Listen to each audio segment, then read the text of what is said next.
Aujourd'hui, je vais vous parler du futur en vous racontant un souvenir.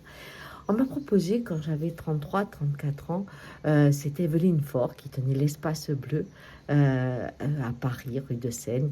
Et en fait, il y avait 6 ou 7 astrologues très connus qui devaient à l'aveugle eh bien, parler d'un thème astral avec public qui était que des petits apprentis astrologues. Et elle m'avait demandé, est-ce que tu peux être cette personne, cet inconnu Bien, j'avais accepté, je connaissais rien à l'astrologie à l'époque, j'étais dans les affaires et donc je n'imaginais pas du tout le poids de l'astrologie.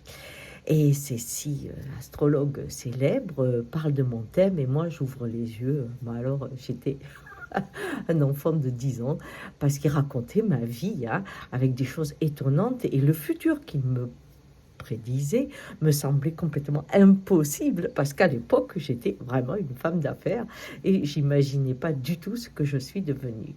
Et quand on m'a demandé de me révéler pour savoir si ce qui avait été dit, en tout cas du passé, était vrai, j'avais dit oui.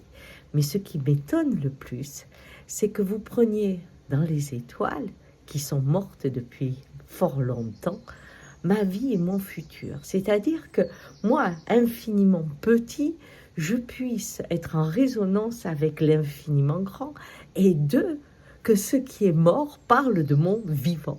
Et ça, je disais, ça, c'est quelque chose qui me trouble au plus haut point. Le temps a passé, bien sûr, et la vie a changé, et ce qu'il m'avait dit est fort arrivé, étonnamment. Oui, ça s'est passé un peu comme ils avaient projeté mon futur. Alors, est-ce qu'on est déterminé? Aujourd'hui, quand on me dit qu'est-ce que tu penses du libre arbitre, je dis est-ce qu'une feuille croit qu'elle vole ou est-ce qu'elle a conscience qu'il y a le vent? Ce qui lui appartient, c'est de savoir comment vivre son vol. Selon la culture qu'on a eue, le conditionnement qu'on a eu, le vol peut être crispé, le vol peut être au contraire libérateur et jouissif, mais ce qui nous appartient, c'est pas le chemin, c'est comment le vivre.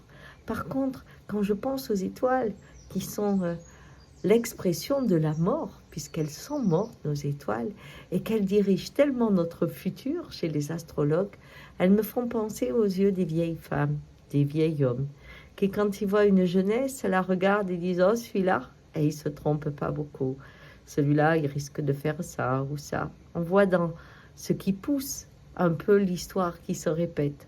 Et c'est peut-être dans cette connaissance du cycle que se trouve l'éternité qu'on appelle le futur, alors que tout simplement, c'est une danse de la vie bien connue dans le cosmos. Allez, ciao!